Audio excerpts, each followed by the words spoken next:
Assalamualaikum. In this class, we're going to go over the trigonometric worksheet IGCSE, and this is taken from some resource. I don't know which resource exactly, but we're going to use that for studying this. ठीक है. सबसे पहले हमारे पास हमें जो पता होना चाहिए, हमारे पास एक राइट एंगल ट्राइंगल है. उसके अंदर जो है ये हमारे पास एक, अगर हम एक राइट एंगल ट्राइंगल का हम हाइपोटेन्यूज हमेशा कंसीडर बता सकते हैं. जो राइट एंगल ट्राइंगल के ऑपोजिट होगा हमेशा वो हाइपोटेन्यूज होगा. इस चीज को याद रखना, ठीक है. और जो हमारे पास ऑपोजिट या एडजेसेंट होता है, ये हम नहीं बता सकते कि कौन सा ऑपोजिट ऑपोजिट है, कौन सा एडजेसेंट है, until unless an angle is marked. तो साइन ए यानी कि एक एंगल का ऑपोजिट, ए एंगल का ऑपोजिट जो होगा उसके ऑपोजिट होगा. और एडजेसेंट क्या होगा? इस एंगल का एडजेसेंट इसके साथ वाला होगा. अगर मैं यहाँ पर एक एंगल बना दूं बी, ठीक है, इस एंगल का नाम है बी, तो अब हाइपोटेन्यूज तो हाइपोटेन्यूज ही रहेगा क्योंकि वो 90 डिग्री के ऑपोजिट है. लेकिन जो ये वाला जगह है, ये ऑपोजिट नहीं रहेगा. अब ये क्या बन जाएगा? अब ये बन जाएगा एडजेसेंट. और इस बी एंगल का ये वाला जो होगा ये अब क्या बन जाएगा? ये ऑपोजिट बन जाएगा क्योंकि ये उसके ऑपोजिट है. तो अगर हम लोग साइन ए लें, तो साइन का फॉर्मूला क्या होता है? ऑपोजिट ओवर हाइपोटेन्यूज, यानी कि opposite over hypotenuse. Cos A का फॉर्मूला क्या होगा? Adjacent over hypotenuse. Tan A का फॉर्मूला क्या होगा? Opposite over adjacent. तो अगर मैं यहाँ पे sine B, cos B, tan B लिखूंगी तो उनके फॉर्मूलाज यही रहेंगे, पर उसकी साइड बदल जाएगी. ठीक है. इनको याद करने का एक बेस्ट तरीका जो होता है ना, वो है सोका टुआ. आपने सुना भी होगा सोका टुआ. ठीक है. मीन एस ओ फिर एच, सो, फिर उसके बाद सी ए एच का, टी ओ ए, टुआ, सोका टुआ. इसको याद करने के लिए एक निमोनिक है जो कि किया जा सकता है, सो का टुआ. ओके. तो ये एक चीज है. Moving on, area of triangle. Area of triangle का फॉर्मूला हम लोगों ने हमेशा से पढ़ते आ रहे हैं, 1/2 बेस इंटू हाइट या 1/2 बी एच. ये दोनों फॉर्मूलाज ठीक है तब तक जब तक हमें साइड्स गिवन हो, हमें किसी एंगल की साइड गिवन हो, या फिर हम लोग उसकी कैलकुलेट कर सकते हैं, मेजर कर सकते हैं साइड्स को. जब तक इन्वॉल्व नहीं है तब तक हम लोग ये फॉर्मूला परफेक्टली यूज कर सकते हैं. अब इसके अंदर हाइट ये है, बेस ये है. बेस हम लोगों ने नीचे वाली बॉटम रखी है, तो ये एच है. अब एक इस तरह का ट्राइंगल जिसके अंदर हमारे पास बेस तो ये है, पर हाइट ऐसे हो, ये अगर हम लोग ये लाइन मेजर करें, क्या ये हाइट है? नो, ये हाइट तो नहीं है. क्या हम लोग ऐसे हाइट लें? ऐसे भी हम हाइट नहीं ले सकते. तो दूसरी लेंथ जो हम लेते हैं ना, इस टाइप के ट्राइंगल्स में हम क्या करते हैं? एक बेस लाइन बना देते हैं, लाइन यानी कि बेस को एक्सटेंड कर देते हैं, इसको हम बेस लाइन कहते हैं. फिर इस बेस लाइन से लेकर एज तक या पीक तक हम लोग जो मेजर करते हैं इसको हम एज कह देते हैं. ठीक है. लेट्स से एक क्वेश्चन मैं बताती हूँ. क्वेश्चन ये कहता है कि जो बी है, इतना सा जो वैल्यू है, this is 8, this is 3, H is 12, H is 10. ठीक है. And now calculate the height of triangle. अब हमारे पास जो फॉर्मूला है 1/2 बी एच. अब इसके अंदर मुझे बताओ, हाइट बेस को छोड़ो, हाइट तो हमारे पास 10 है. ठीक है, ये तो इसमें तो कोई डाउट नहीं. बेस में मुझे बताओ कि हम लोग 8 यूज करेंगे बेस को या 11 यूज करेंगे बेस, कौन सी यूज करेंगे? अगर आप सोच रहे हो कि इसका आंसर 11 होगा तो गलत है. 1/2 8 × 10 होगा, फिर आपका एरिया ऑफ ट्राइंगल निकलेगा. क्योंकि ये जो एक्सटेंडेड लाइन है ये बेस नहीं है, ये सिर्फ बेस लाइन है, क्योंकि आपको हाइट फाइंड आउट करने में हेल्प करती है. लेकिन हम लोगों ने जब मल्टीप्लाई करना है तो हम लोगों ने इसी के साथ करना है. एनीवेज, ये तो हमारी बेसिक्स है जो हमें पता ही है area of triangle find out करते हुए. कुछ हमारे पास अब जो फॉर्मूला जो हम लोग अब यूज करते हैं for finding area of triangle, that is 1/2 a b sine c. इसमें क्या है हमारे पास? अगर ये वाला ट्राइंगल लेते हैं, ये इस वाले ए वाले के एग्जांपल के अंदर हम लोग यूज करते हैं इस फॉर्मूला को. हमें पता है कि ये वाला जो एंगल है दिस इज 70 डिग्री. ठीक है, हमें पता चल गया. और हमें पता चल गया कि this angle is 30 degree. And this angle is 80 degrees. Okay, अब हमें ये पता चल गया। और हमें, या बल्कि ये 70 80 नहीं पता चला। हाँ पता चल गया, this is 5 centimetre and this is 8 centimetre. अब हम लोग एरिया फाइंड कर सकते हैं। हमें ए भी पता है, हमें बी भी पता है, और फिर हमें साइन सी भी पता है। तो हम लोग जब हमारे पास एंगल्स इन्वॉल्व हो जाएंगे उसके अंदर हम लोग इस फॉर्मूला को यूज करेंगे। इधर जो ए है वो ये है, बी ये है, और जो सी है वो दिस एंगल है जिसको हम लोग, यानी 1/2 5 × 8 × sin 70 हम लोग करेंगे इसको फाइंड करने के लिए। तो चलते हैं क्वेश्चन नंबर 1 देखते हैं। क्वेश्चन 1 में से कहा find the area of the following figures. अब मैं यहाँ पे कलर चेंज कर लेती हूँ, मैं कर लेती हूँ पिंक कर लेती हूँ, ठीक है। समझ, पर्पल कर लेती हूँ बल्कि। ये ब्लैक करते हैं, wait, I am so confuse है, ब्लैक कर लिया मैंने। अब क्या है, 1/2 AB sin थीटा, या साइन सी कुछ भी लिखा जा सकता है। तो हमारे पास थीटा तो ये 72 आ गया। तो इसके नेबरिंग साइड्स दोनों पता होनी चाहिए। इस एंगल की ना ऐसे वी एंगल बनना चाहिए कि यानी आपको ये साइड भी बताओ, ये साइड भी बताओ, ये एंगल बताओ। SAS, साइड एंगल साइड बतानी चाहिए। तो आपको 9 सेंटीमीटर पता था, आपने एक ये लिख दी। आपको 8 सेंटीमीटर पता था, आपने यहाँ लिख दिया। sin 72 था, आपने यहाँ लिख दिया। और अब इसको सॉल्व करके आंसर निकाल लोगे। इसी तरह आप ये बी पार्ट देखें तो इधर भी हमारे पास एक ए साइड गिवन है, बी साइड गिवन है, और साइन सी भी गिवन है। तो हम लोग इधर भी एरिया ऑफ ट्राइंगल जो है इस तरह से निकाल सकते हैं। ओके, उसके बाद सी पार्ट को देखें। तो सी पार्ट में हमारे पास, अब ऐसे एस ढूंढो। हमारे पास एक ये एंगल है, इसकी ये साइड गिवन है, मतलब ये एंगल भी गिवन है और ये साइड भी गिवन है, लेंथ यानी उसकी लेंथ। पर दूसरी साइड की लेंथ नहीं गिवन, तो हम लोग ये यूज नहीं कर सकते शायद। ये वाला एंगल गिवन है, इसकी ये साइड गिवन ही नहीं है, पर ये साइड गिवन है, पर फिर भी यूज नहीं कर सकते। ये एंगल नहीं गिवन, पर इसकी एक साइड नहीं गिवन, एक साइड भी गिवन है और दूसरी साइड भी गिवन है। तो क्या हम, पॉसिबल है कि इस एंगल को फाइंड आउट कर सके, या इनमें से किसी, या इस साइड को फाइंड आउट कर सके।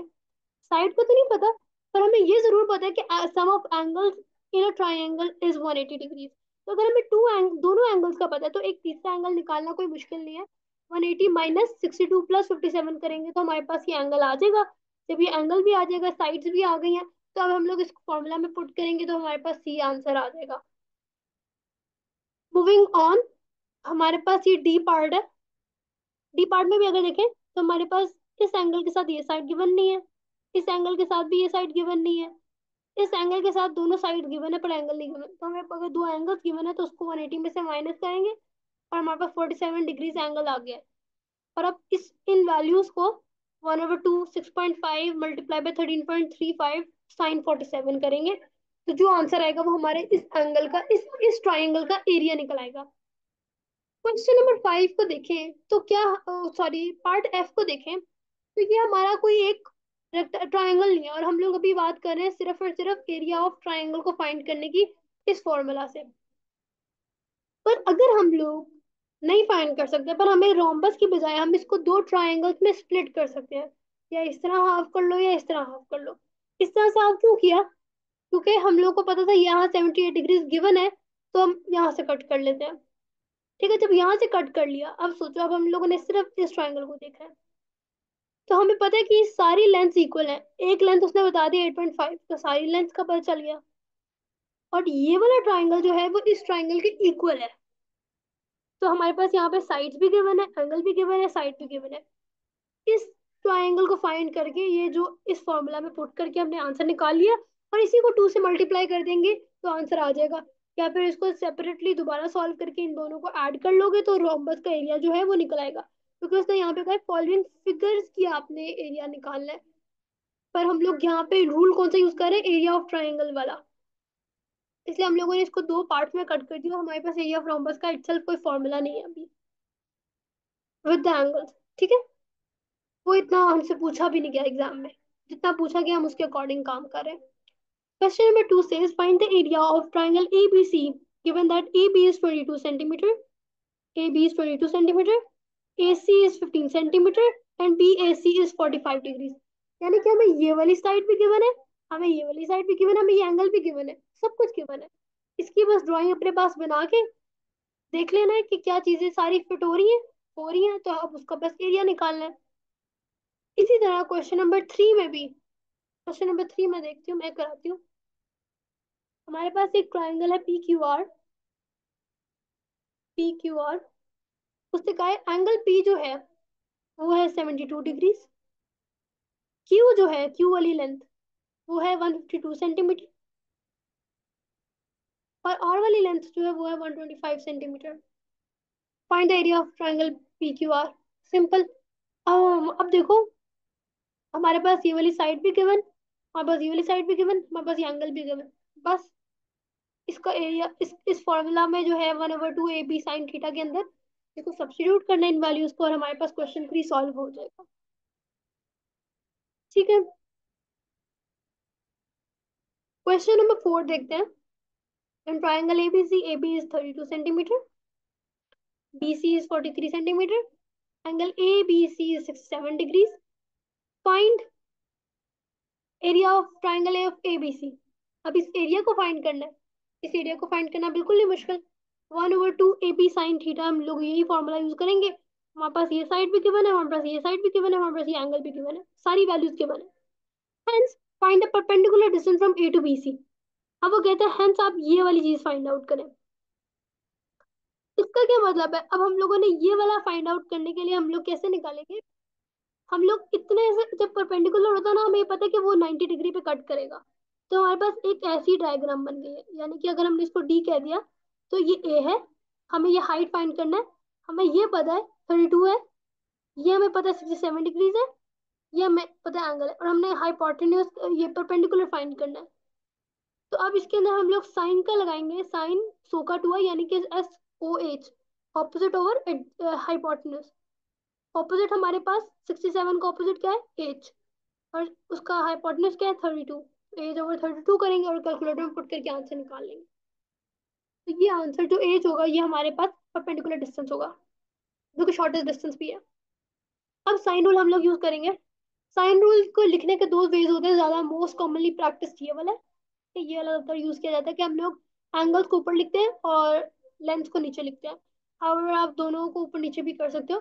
तो दिस इज, जब आप एंगल की बात करते हो तो आपने कैपिटल ए लगाना है, जब आप लेंथ की बात करते हो तो आपने स्मॉल ए को यूज करना है। इन दोनों को डिफरेंट रखना है। ऐसे लिखोगे sine A/A, so this is not correct, this is not correct. Sine A/A, मैं इसको ना पेन से लिखती हूँ बल्कि, sine A/A, this is incorrect. Sine A/A, this is also incorrect. Sin A/A, this is also incorrect. The correct way is कि sign के साथ आपने कैपिटल ए लगाना है और फिर लेंथ के साथ स्मॉल ए लगाना है। इसको, इस प्रैक्टिस को यूज करना है आपने।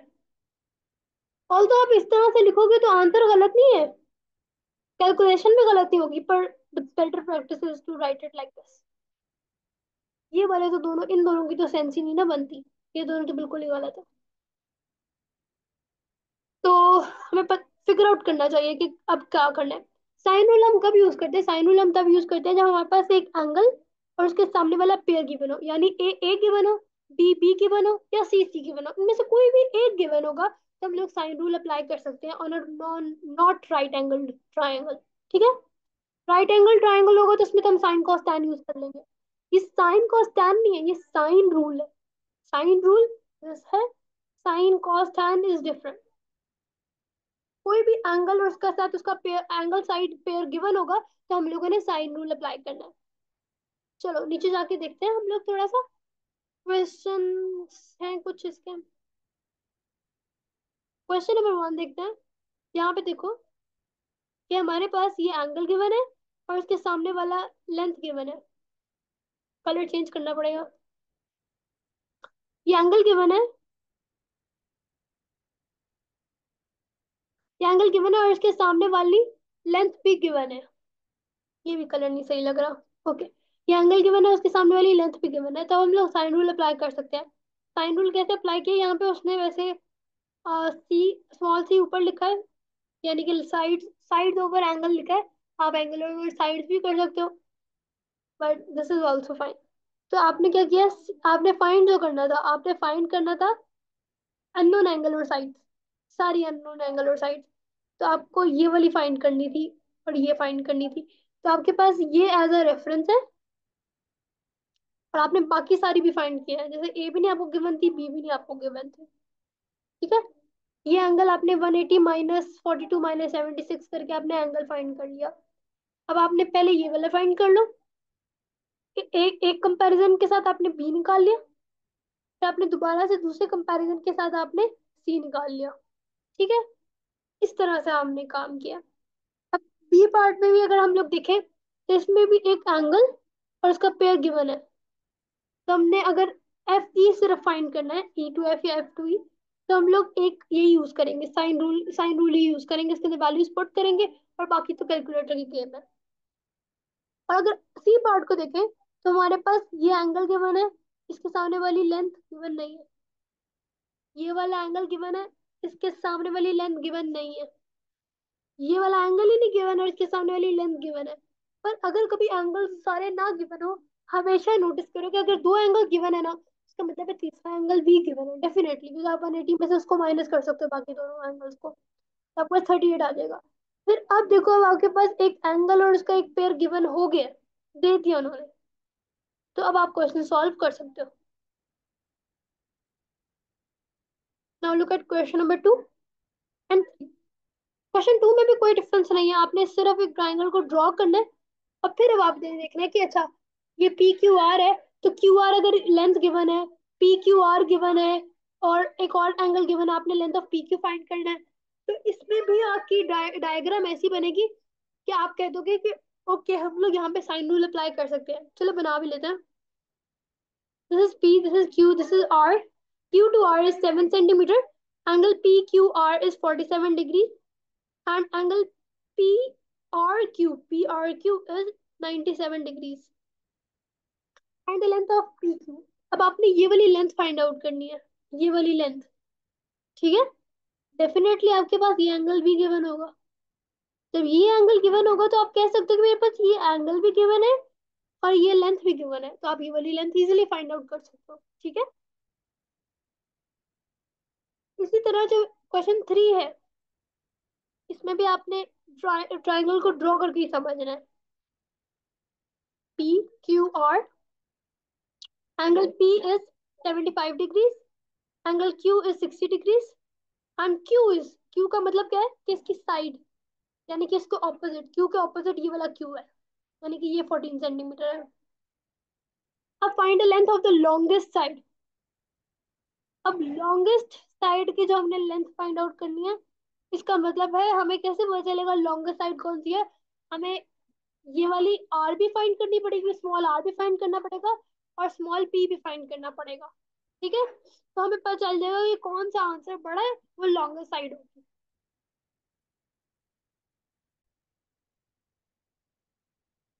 और वो हमें ट्राई कर कर ही पता चलेगा, ट्रायल एंड एरर से ही पता चलेगा कि कौन सी साइड लॉन्गेस्ट है। ठीक है। क्वेश्चन नंबर 4 के अंदर अगर हम लोग देखें, इसके for each of the following triangles ABC find the unknown angles and side.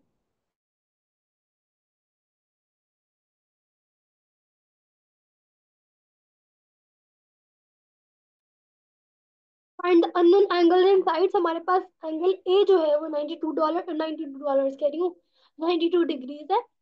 B जो है, बी साइड है। देखो जब यहाँ पे जब उसने एंगल ए लिखा है ना, तो ए कैपिटल लिखा है, बी स्मॉल लिखा है, इसका मतलब है वो इसकी बात कर रहा है, 6.93 है। और ये मतलब उसने वैल्यूज दे दी है और दूसरी वैल्यूज हमसे पूछ रहा है। देखो नोटिस करो, यहाँ पे एंगल ए दिया है तो यहाँ पे साइड ए दिया है, यहाँ एंगल बी दिया है तो यहाँ साइड बी दिया है, यहाँ एंगल सी दिया है तो साइड भी सी वाली साइड भी है। यानी कि एक उन्होंने एंगल और पेयर वाला जो है वो कॉम्बिनेशन उन्होंने मेंटेन रखा है। सिर्फ तब ही हम लोग साइन रूल अप्लाई कर सकते हैं। इस चीज को फिगर आउट करना बहुत क्रूशल था, बाकी फॉर्मूला लगाना तो बहुत सिंपल है। क्वेश्चन नंबर 5 को देखें तो उसमें भी सिमिलर यही हो रहा है कि हमारे पास ये एंगल, ये साइड गिवन है, और उसके अपोजिट उसका एंगल भी गिवन है। अब वो एंगल आर पूछ रहे, तो एंगल आर निकालना मुश्किल तो नहीं, क्योंकि उसकी साइड भी गिवन है। इसी तरह एंगल क्यू जो है वो भी निकालना मुश्किल नहीं, जब एंगल आर आ गया होगा तो 180 में से हम लोग माइनस करेंगे तो विदाउट यूजिंग साइन रूल हम वैसे भी क्यू एंगल क्यू निकाल सकते हैं। और फिर finally length of P R is can also be found और फाइंड और can also be able we can also be able to find it. Okay, even in this question it's a similar question as question number 5, but the only difference is that we are not given any drawing or to draw, but in question number 5 we have a figure that's already been given. Okay, let's see हमारे पास आगे क्या है, cosine है, bearings हैं।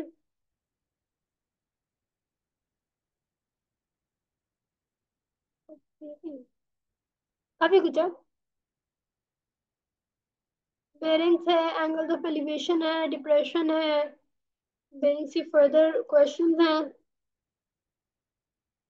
ठीक है, एक काम करेंगे, हम कोसाइन रूल तक इसको यहाँ से फिनिश करेंगे, उसके बाद हम लोग बेरिंग्स का हम लोग नेक्स्ट क्लास में कंटिन्यू करते हैं। अच्छा, कोसाइन रूल जो है हमारे पास, ये इस तरह से है कि इसको इसके ये 6 वेरिएशंस आप कह सकते हो कि इसको लिखने के तरीके हैं। जब आपको एक साइड चाहिए तो आप बाकी सारे, यानी मैं यहाँ पे एक ट्राइंगल बना देती हूँ for reference. This is A, this is B, and this is C. So this is going to be A, this is going to be B, and this is going to be C. Okay? अब मुझे जब angle find करना है तो a square is equal to b square plus c square minus 2bc cos a. ये formula हम तब use करेंगे जब हमें ये वाली लेंथ फाइंड करनी है। ये वाला फॉर्मूला हम लोग तब यूज करेंगे जब हमें ये वाली लेंथ फाइंड करनी है। ये वाला फॉर्मूला हम तब यूज करेंगे जब हमें ये लेंथ फाइंड करनी है। तो करनी तो सारी लेंथ ही है ना यूज। और अगर लेट्स से मैं इसको सी के बजाय इसको सी कह दूं, तो जो स्मॉल सी होगा वो ये बन जाएगा। बात ये है कि इससे फर्क नहीं पड़ता कि हम लोग कौन सा इनमें से फॉर्मूला यूज करें। बात ये होती है कि हम लोग जब सब्स्टिट्यूट कर रहे हो वैल्यूज, तो केयरफुली कर रहे हो कि अगर हम लोग ये वाला एंगल ये वाले इस वाली लेंथ की बात कर रहे हैं, तो जब ए और बी की बात करें, ए और बी का मतलब है कि इसके नेबरिंग साइड्स, इसके साथ वाली साइड। और अगर हम लोग इस लेंथ की बात कर रहे हैं तो इसका मतलब है इसकी ये वाली साथ वाली साइड, सी और ए वाली। और अगर हम लोग ये वाला एंगल फाइंड कर रहे हैं तो इसका मतलब है ये वाली साइड और साथ में ये वाली साइड। और साथ में हम लोगों ने फिर इसको कॉस बी यानी कि उसके ऑपोजिट वाला एंगल। और अगर हम लोग ए कॉस ए फाइंड करना चाहते हैं तो हम लोग ये वाला फॉर्मूला यूज करेंगे, और कॉस ए यूज करके फिर B square plus c square यानी कि नेबरिंग वाली साइड्स को हम लोग ऐड कर देंगे और सबट्रैक्ट कर देंगे ऑपोजिट वाली साइड का स्क्वायर, जैसे यहाँ पे किया हुआ है, और डिवाइड कर देंगे 2bc से। इसी तरह इन फॉर्मूलाज को यूज किया जा सकता है। इसमें भी ख्याल ये रखना है कि आप जब सब्स्टिट्यूट करो वैल्यूज को, उसको केयरफुली करो। अच्छा, अब ये वाला क्वेश्चन देखते हैं। ये क्वेश्चन नंबर 11, ये जो यहाँ पे सॉल्व किया हुआ है। In this question both sine and cosine rule are used. अब इसको केयरफुली समझना है। हमारे पास एक ट्राइंगल था। The figure shows the quadrilateral P Q R S. मैं इसको थोड़ा जूम कर देती हूँ,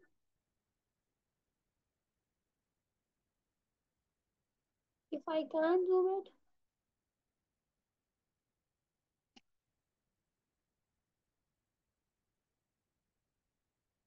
भैया, ओके, अब हम लोग क्या करेंगे।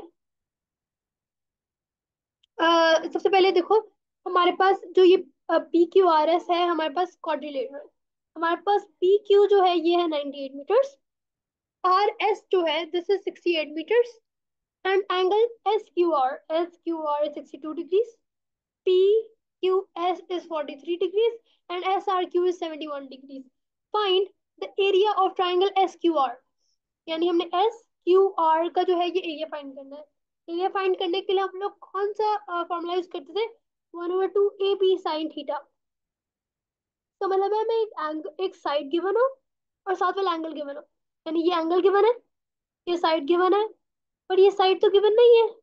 सही है, ये एंगल गिवन है, ये साइड गिवन नहीं है, ये भी साइड गिवन नहीं है। अभी ओरिजिनली यहाँ पे उसका आंसर लिखा हुआ है, पर वैसे तो गिवन नहीं थी ना। तो यहाँ पे ये एंगल भी गिवन नहीं था, उसके साथ एक साइड गिवन थी और दूसरी साइड गिवन ही नहीं है। तो हम लोग क्या करेंगे, अब हम लोग इस एंगल को फाइंड करने से पहले हमें साथ वाले एंगल में देखना पड़ेगा।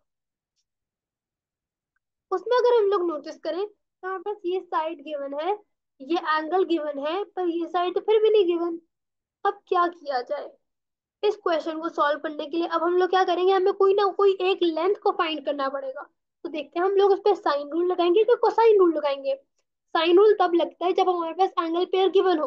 अगर अगर एंगल पेयर गिवन नहीं होगा तो कोसाइन रूल लगेगा। तो देखो ये हमारे पास एंगल गिवन है, उसके सामने वाली जो लेंथ है वो भी गिवन है, तो एक एंगल पेयर गिवन है, तो हम लोग इधर साइन रूल लगाएंगे। साइन रूल लगा के हम लोगों ने ये वाली वैल्यू निकाली है। देखो उन्होंने क्या किया, R over sine 71 is equal to 62 68/sin 62। तो हमारे पास आर गिवन हो गया, आर हमारे पास आ गया 72.8।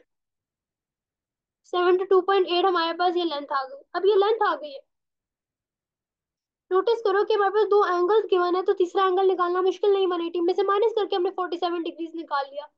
तो अब हमारे पास एक साइड भी गिवन है, एक दूसरी साइड भी गिवन है, और दरम्यान में एंगल भी गिवन है। अब हम लोग एरिया ऑफ एसक्यूआर इजीली निकाल सकते हैं। नेक्स्ट पार्ट है कि उसने कहा है length of P S find करना है। अब देखो इस वाले ट्राइंगल में, देखो सिर्फ इस वाले ट्राइंगल में हमारे पास ये एंगल गिवन है, इसके सामने कोई साइड गिवन नहीं है। ये एंगल ही नहीं गिवन, साइड गिवन है। ये एंगल ही नहीं गिवन, साइड गिवन है। तो अगर अब हमारे पास कोई भी एक एंगल पेयर गिवन नहीं है, तब क्या यूज करेंगे, कोसाइन रूल।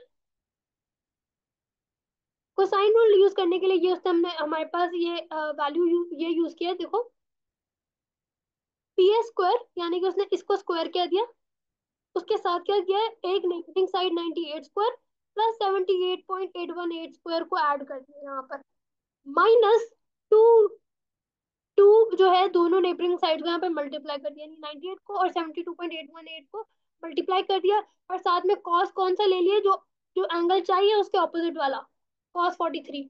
अब बस बाकी सारा कैलकुलेटर से काम करके उसका आंसर हमें लेंथ ऑफ पी एस जो है वो निकाल दिया। इस तरह से कोसाइन रूल जो है ये सारा वर्क कर रहा है। बाकी फर्दर जितने भी हमारे पास के क्वेश्चन है, अगर क्वेश्चन नंबर 10 भी देख लें। Four children are standing in field at the point A, B, C, and D, playing a game of catch me. It is given that AB is equal to 168 centimeter and AD is equal to 210 centimeter and CD is 192 centimeter and angle BAC is 42 degrees and angle ABC is 64 degrees. Okay? अब उससे हमसे कहा है find BC। ये question number 1 उसने खुद से हमें बताया। तो ये हमारे पास एक ट्राइंगल था, इसमें से हमने BC फाइंड करना था। तो BC हम लोग कैसे निकालेंगे, हमारे पास एक एंगल, उसका ऑपोजिट पेयर नहीं गिवन, ये एंगल उसका ऑपोजिट पेयर नहीं गिवन, ये साइड गिवन है, इसका ऑपोजिट एंगल नहीं गिवन। जब एक एंगल ना गिवन हो, दो एंगल गिवन हो, तो वो तो निकालना कोई मुश्किल नहीं ना, 180 में से हम लोग माइनस करके निकाल लेंगे। ये निकाल लिया, तो इसके सामने वाला एंगल गिवन था, जिसकी वजह से हम लोगों ने साइन रूल यूज करके इसका आंसर निकाल दिया। नेक्स्ट क्वेश्चन हमारे पास है ए सी फाइंड करने का। ए सी फाइंड करने के लिए यानी ये लेंथ को फाइंड करना है। जब एक लेंथ आ गई है, दूसरी लेंथ को भी हम लोग साइन रूल से यूज कर लेंगे, जब हमें पता है इस ट्राइंगल पे साइन रूल यूज होता है, तो बाकी सारे एंगल जो है हम लोग साइन रूल से फाइंड आउट कर सकते हैं। Okay, the third question is find the angle A D C. अब ये वाला एंगल फाइंड आउट करना है। इस एंगल को फाइंड आउट करने के लिए हमारे पास कोई भी पेयर गिवन नहीं है, क्योंकि हमारे पास कोई भी एंगल यहाँ पे गिवन नहीं है। उसके लिए हम लोग क्या यूज करेंगे, कोसाइन रूल।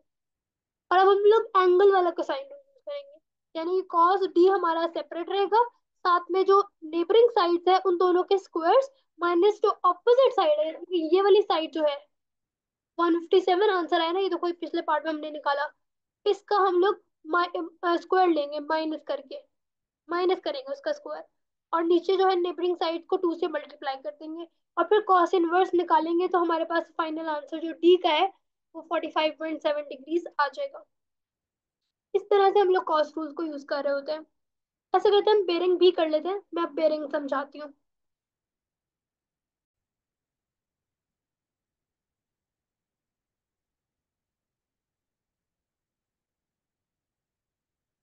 एक्चुअली नो, इसको हम लोग ना नेक्स्ट ही क्लास में शुरू करते हैं। I don't have time right now, अब नेक्स्ट मैं इसकी वीडियो बनाऊंगी, ठीक है।